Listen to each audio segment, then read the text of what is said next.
Okay, we're going to change the X-axis main drive belts.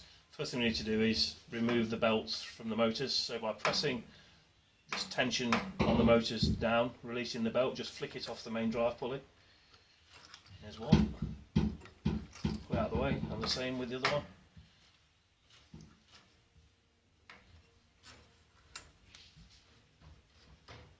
Okay, there's two.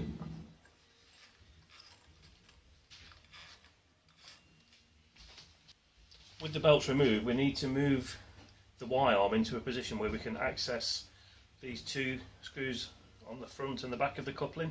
So move the Y-arm into a position where these are accessible, and then we need to put some tape on the belts to make this secure so we don't actually lose the vertical position of the Y-arm. With the screws accessible, we need to tape the belts up on the front and the rear just using some normal masking tape.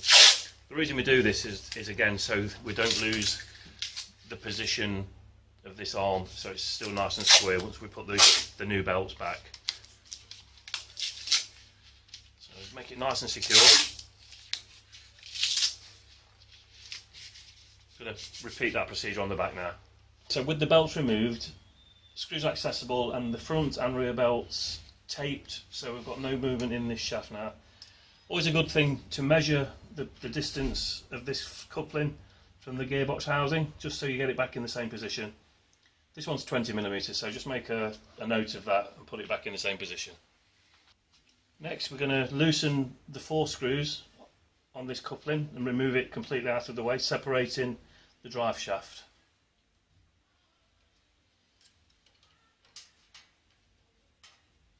Okay, nice and loose, just drop that out of the way. You can see now we're totally detached from the main drive shaft at the back.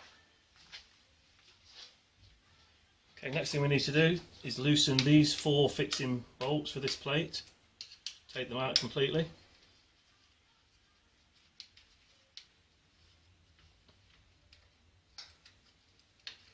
Okay, so with the 4 screws totally removed, now you can see that plate is quite loose.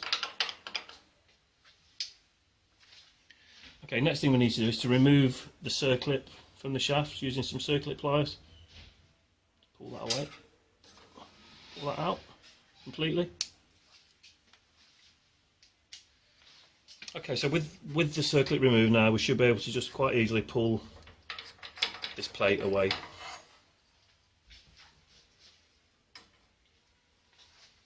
Leaving it nice and easy just to pull the belts away. Okay, fit the new belts. Just going to reverse the procedure that we've just done, obviously removing it. So put the 2 belts on. Get the bearing housing plate. Slide it on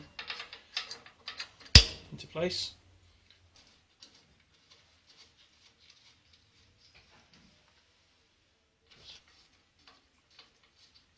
Fit the 4 fixing bolts. Make sure they're all nice and tight.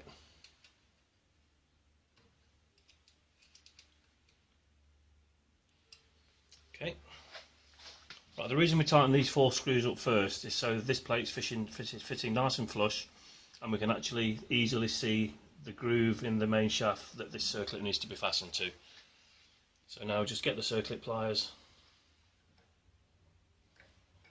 slide it in, slide it nicely into the slot, making sure it's in the groove, and that's that plate nice and secure.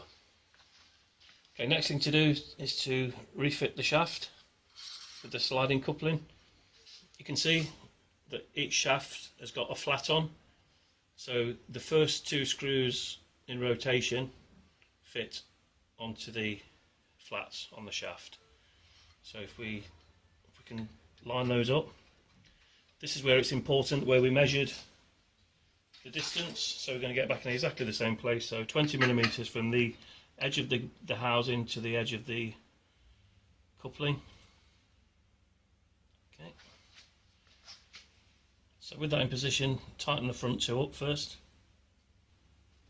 Make sure that it stays on the flat. Okay, so with that in position, just make sure that we've tightened all the screws up.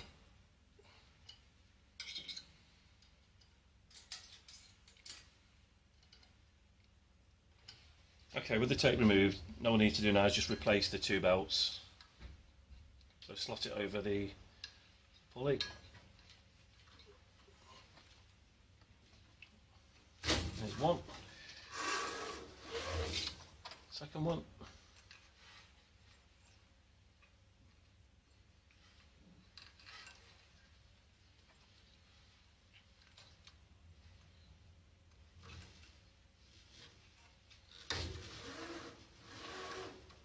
Making sure we've got the nice spring tension. And that's it, that's complete.